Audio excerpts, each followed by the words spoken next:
de una breve meditación sobre este hermoso pasaje que nos habla del Señor y de los discípulos. Dice así la palabra de Dios. Enseguida, leo la nueva versión internacional, la versión española, castellana. Dice, enseguida Jesús hizo que sus discípulos subieran a la barca y se adelantaran al otro lado, a Betsaida, mientras él despedía a la multitud. Cuando se despidió, fue a la montaña para orar. Al anochecer, la barca se hallaba en medio del lago y Jesús estaba en tierra solo.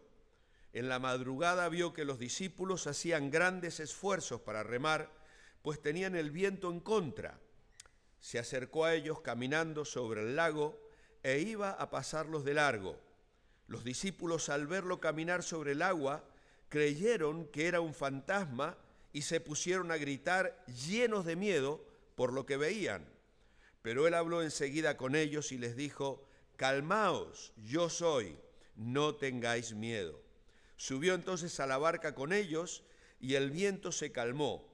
Estaban sumamente asombrados porque tenían la mente embotada y no habían comprendido lo de los panes. Después de cruzar el lago, llegaron a tierra de Genesaret y atracaron allí. Al bajar de la barca, la gente enseguida reconoció a Jesús. Lo siguieron por toda aquella región y a donde oían que él estaba, le llevaban en camillas a los que tenían enfermedades. Y donde quiera que iba, en pueblos, ciudades o caseríos, colocaban a los enfermos en las plazas.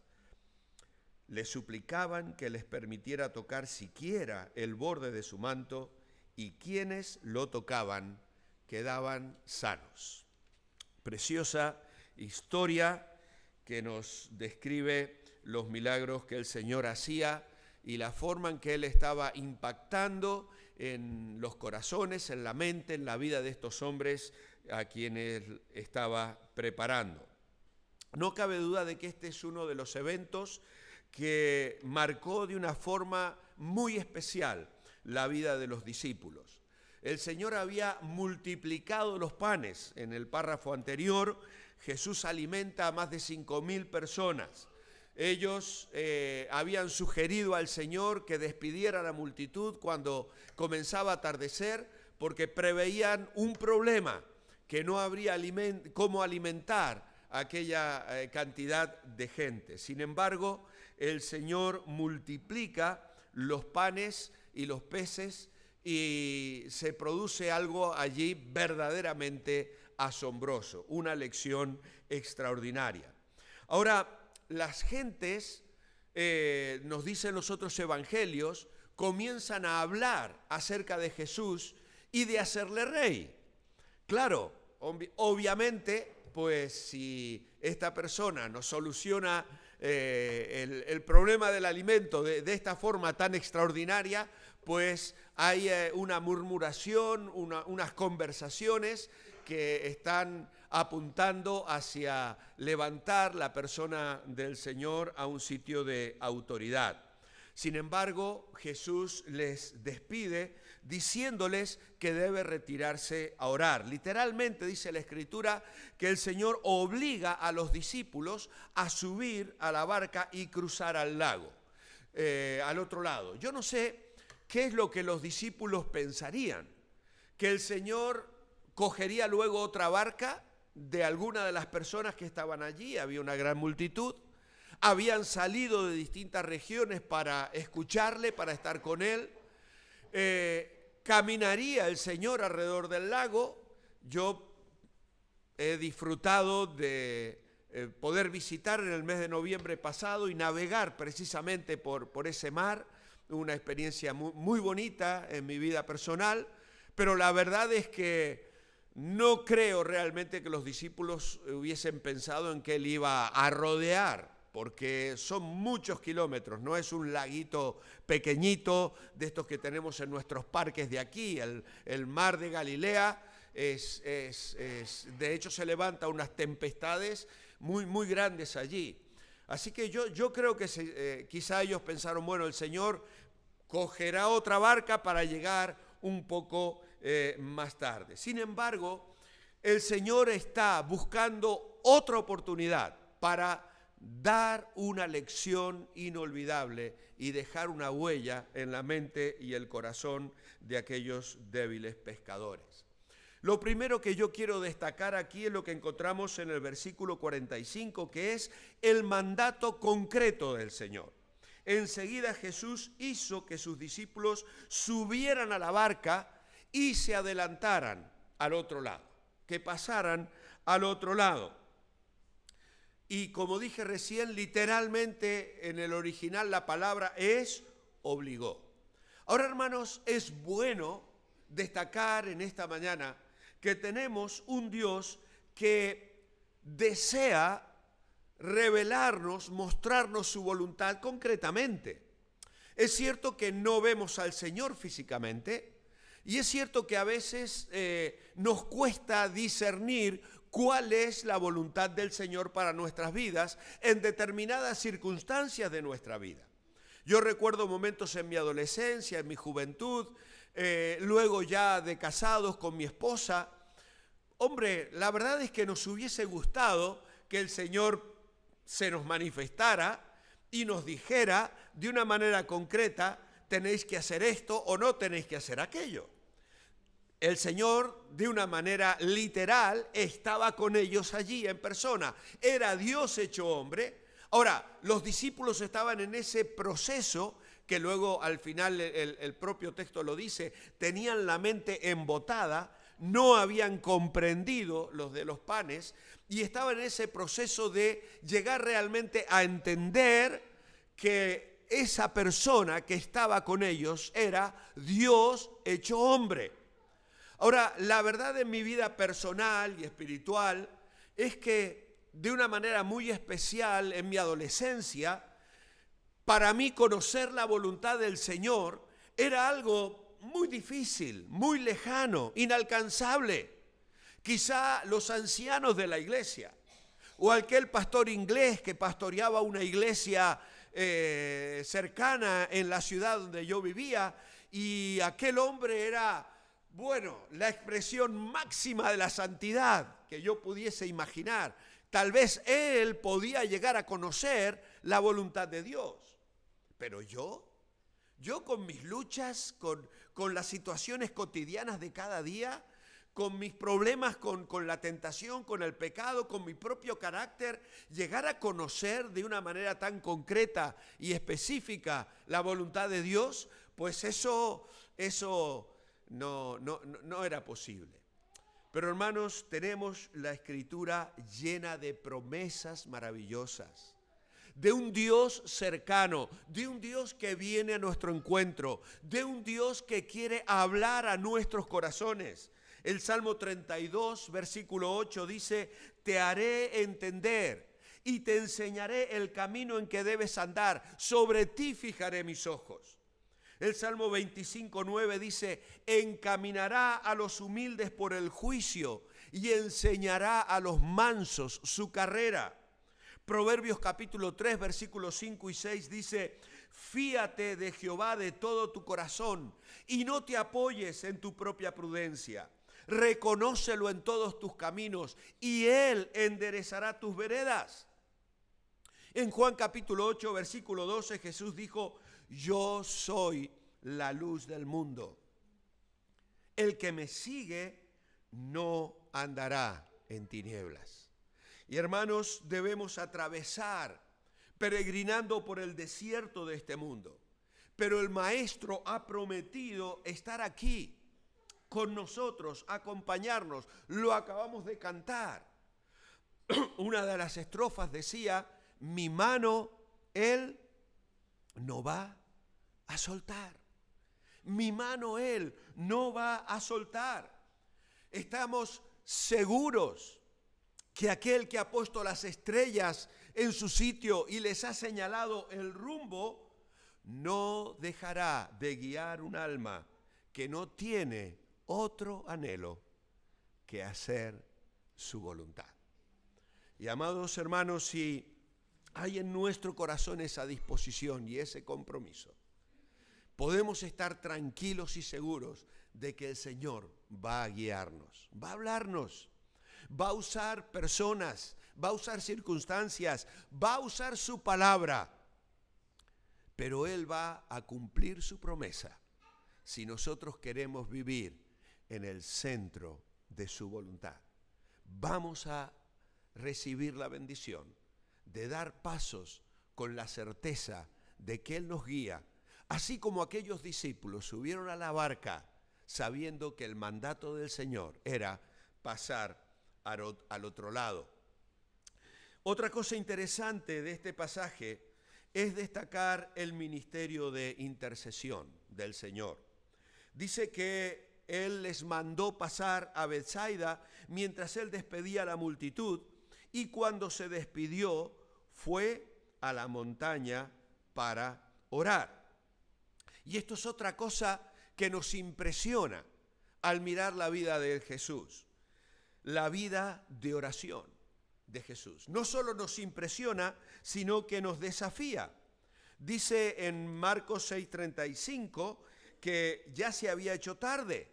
Cuando los discípulos se acercan al Señor, ya se había hecho tarde y les dice: Señor, despide la multitud para que solucionen su problema, porque no tenemos aquí con qué darles de comer.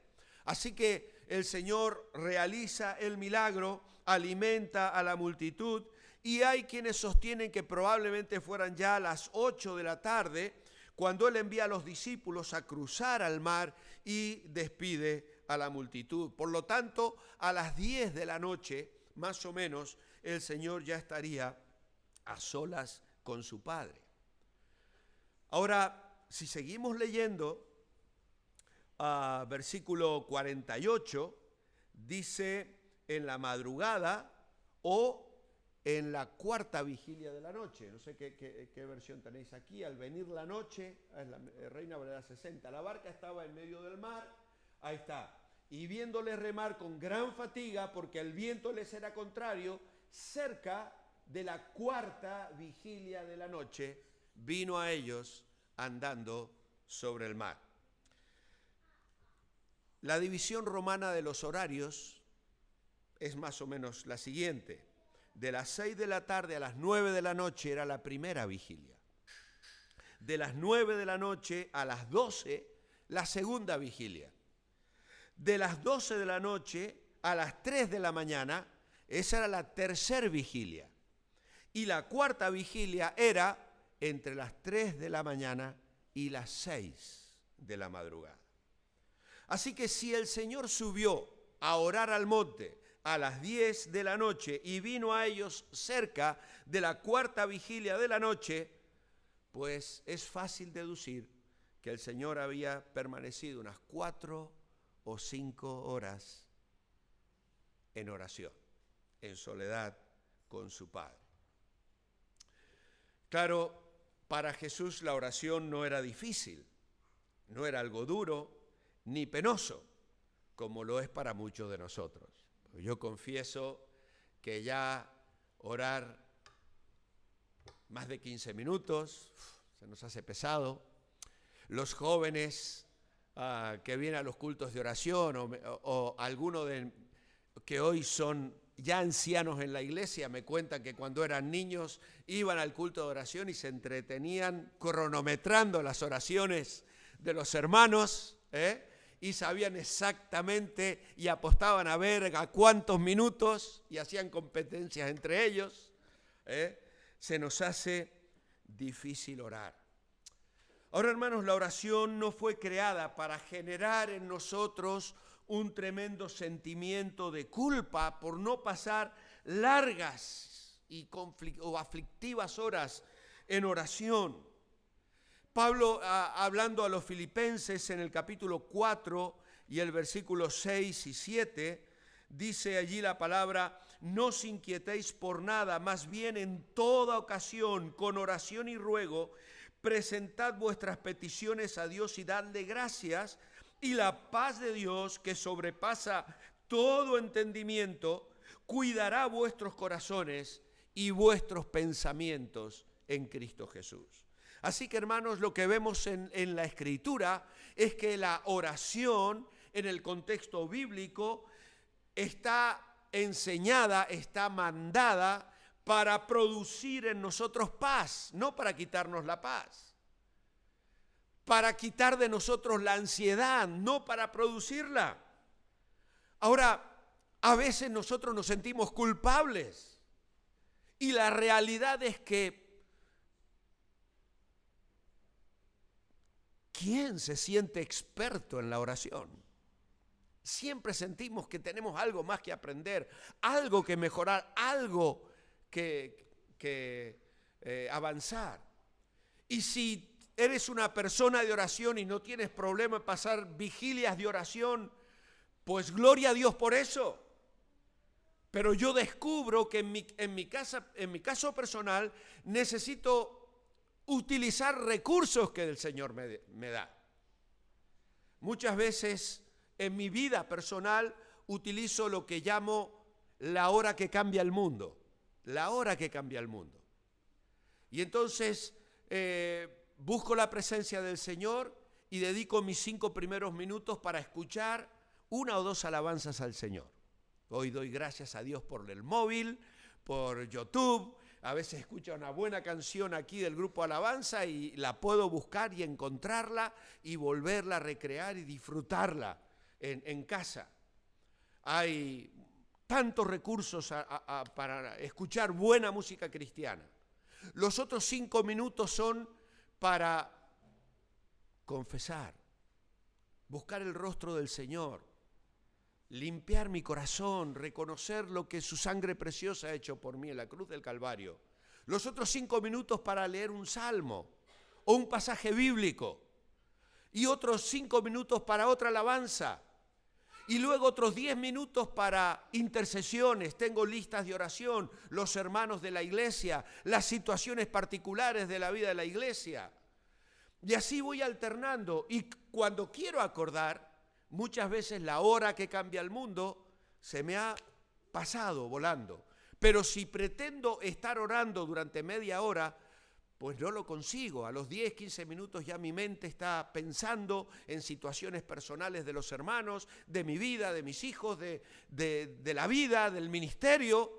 Pero de esta manera consigo disciplinar mi vida de oración. Y yo creo, hermanos, que tenemos que buscar estas dinámicas, tanto en la vida personal como a veces también en la vida grupal de la familia, de la iglesia, para disciplinarnos y crecer en nuestra comunión con el Señor y en nuestro tiempo de oración. Ahora, los discípulos, cuando le tuvieron que pedir algo específico al Señor, no le pidieron que les enseñara a hacer milagros, ni a multiplicar los panes, ni a caminar sobre el agua. ¿Sabéis qué le pidieron? Enséñanos a orar. Porque allí ellos seguramente percibieron la clave de la victoria en la vida de Jesús. Enséñanos a orar. Y si nosotros vamos al Evangelio de Mateo, por ejemplo, donde encontramos el Sermón del Monte, vamos a encontrar allí algunos principios que van a romper con lo que era la oración que los discípulos habían aprendido en el templo o que observaban entre los fariseos de aquellos días.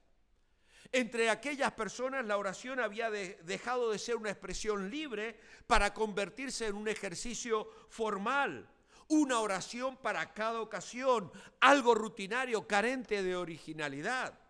Era ritualista en vez de espontánea. Es decir, había horas requeridas y lugares preferidos, como era la sinagoga. Ellos hacían largas oraciones llenas de palabrería. Creían que Dios oía mejor cuanto más larga fuese la oración. Una oración muy conocida de ellos, nos dicen los expertos, tenía 16 adjetivos antes del nombre de Dios. 16 adjetivos calificativos. Grande, bueno, santo, hermoso, 16 antes de nombrar al Señor. Se repetían palabras y frases como los adoradores de Baal. Baal, respóndenos, Baal, respóndenos. Orar era una expresión de orgullo antes que el ruego humilde de un necesitado. Y si tú vas allí, como decía Mateo 6, vas 5, vais a encontrar que el Señor básicamente decía: no seáis hipócritas, no seáis repetitivos y no alberguéis rencor en vuestros corazones. 3 condiciones, no las vamos a leer porque el tiempo avanza rápidamente.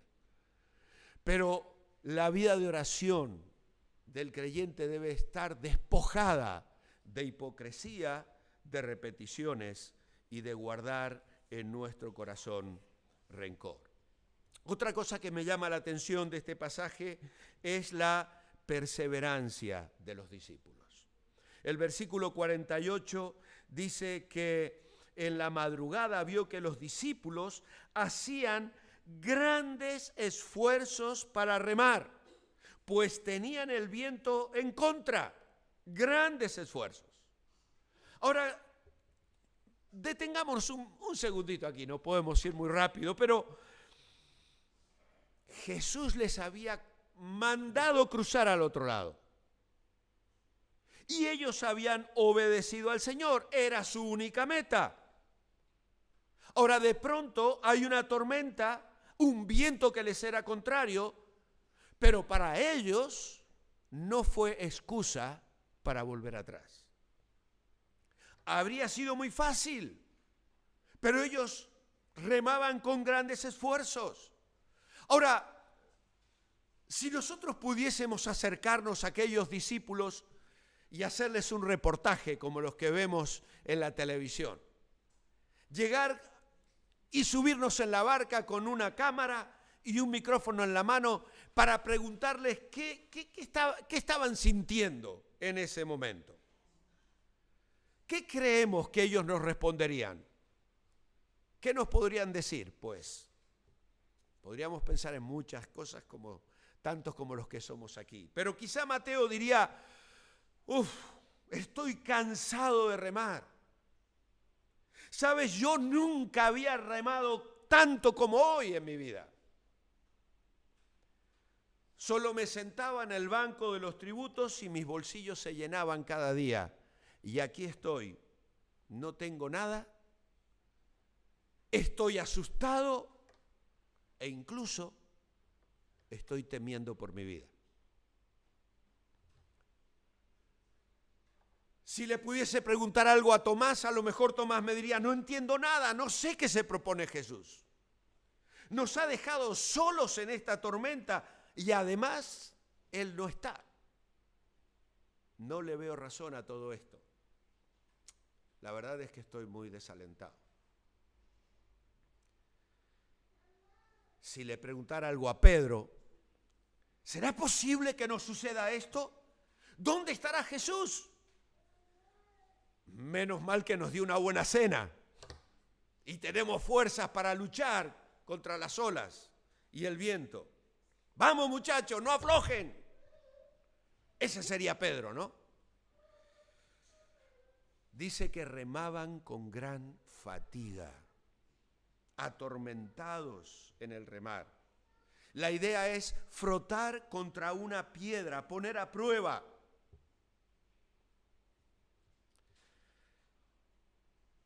Claro, si ellos ahora estuvieran donde estamos nosotros, a toro pasado, como solemos decir, ¿no? Donde ya vemos, donde ya sabemos. Una respuesta sabia de parte de los discípulos hubiese sido: aquí estamos, creciendo espiritualmente y aprendiendo. Creciendo espiritualmente y aprendiendo. Y amados hermanos, esta es la vida cristiana. Para la mayoría de nosotros hay más días de crecer y aprender que días fantásticos y maravillosos. A veces nos encontramos con un hermano, pasan meses, no nos vemos por distintas razones, como hoy, que nos reencontramos con muchos que llevamos meses sin vernos. ¿Qué tal? ¿Cómo estás?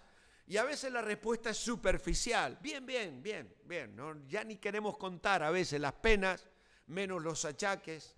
Ya vamos entrando en una edad donde nos ponemos a hablar de medicamentos, de tratamiento, de visitas al médico, de todo ese tipo de cosas, ¿no? Y nos vamos, y no entramos, pero cuando nos profundizamos un poquito, la verdad es que encontrar personas que están felices y contentos y disfrutando de la vida no suele ser lo habitual. A veces sí, pero no siempre. A veces sí hay bendiciones, un nacimiento, una boda, algo que ha bendecido a la familia, ha habido bendición en la iglesia, se han salvado almas, hemos tenido un campamento extraordinario y venimos tocando el cielo y glorificando el nombre del Señor. A veces sí. Pero lo hablábamos ayer, precisamente con un grupo de hermanos, hemos estado toda esta semana disfrutando momentos de mucha bendición en la cumbre del monte, pero claro, la pregunta es, ¿y ahora al bajar? Ahora viene la realidad, ahora viene la lucha, ahora viene enfrentar al enemigo, ahora viene los que no creen, los amigos, las presiones, el trabajo, el estudio, las tragedias, lo que nos sorprende, lo que no estaba en nuestros planes, lo que nos hace derramar lágrimas. Pero Señor, si tú me dijiste que fuera por aquí, tú me dijiste que cogiera la barca, tú me dijiste que cruzara el mar, y ahora estoy aquí, Señor, y lo peor es, no siento tu presencia. No te veo, Señor. ¿Dónde estás? La Escritura nos dice que el Señor les miraba remar con gran fatiga. Amados hermanos, el Señor siempre está. El Señor siempre está. Siempre nos observa. Es maravilloso el Salmo 139, detrás y delante me rodeaste, sobre mí pusiste tu mano.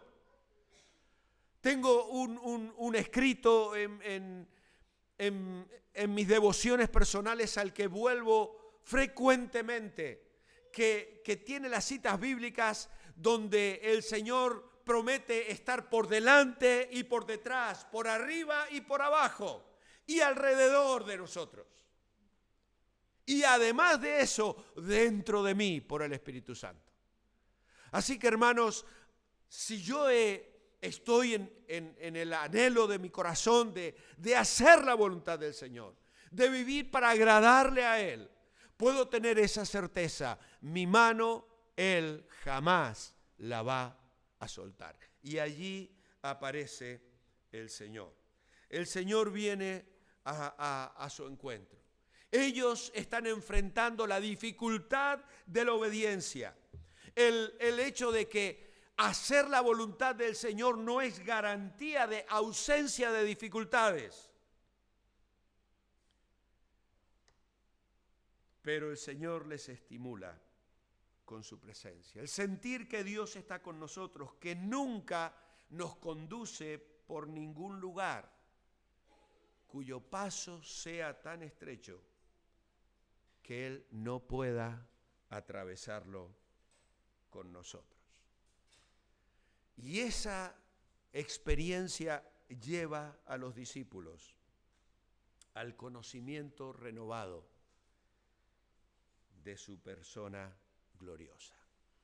Dice el verso 51, subió entonces a la barca con ellos y el viento se calmó. Estaban sumamente asombrados. El Señor viene a ellos. Experimentan la presencia del Señor, una visión extraordinaria, el Señor caminando sobre las aguas. Ellos no lo comprenden, se asustan, tienen miedo, están asombrados. Pero la dificultad es la oportunidad. No me gustan las crisis, pero me gustan las oportunidades que nos brindan. Y hermanos, en mi experiencia pastoral y en mi vida personal, lo veo.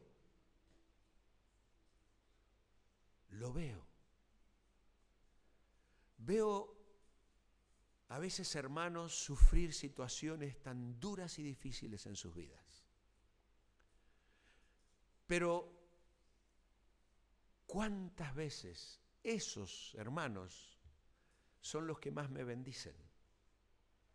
Son los que te hablan del Señor de una manera más profunda, más íntima, más... Están experimentando la presencia del Señor.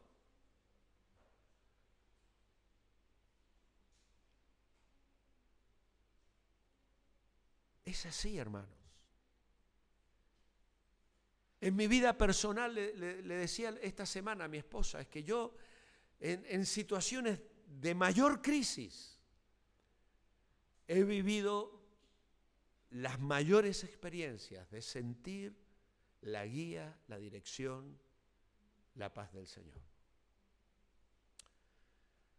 Es triste que a veces el Señor tenga que dejarnos en esas situaciones para que renunciemos a nosotros mismos, para que quebrantemos nuestro orgullo, para que nuestro corazón se abra y permita al Espíritu Santo quitar aquello que el mundo, que el diablo, que está impidiendo la bendición del Señor.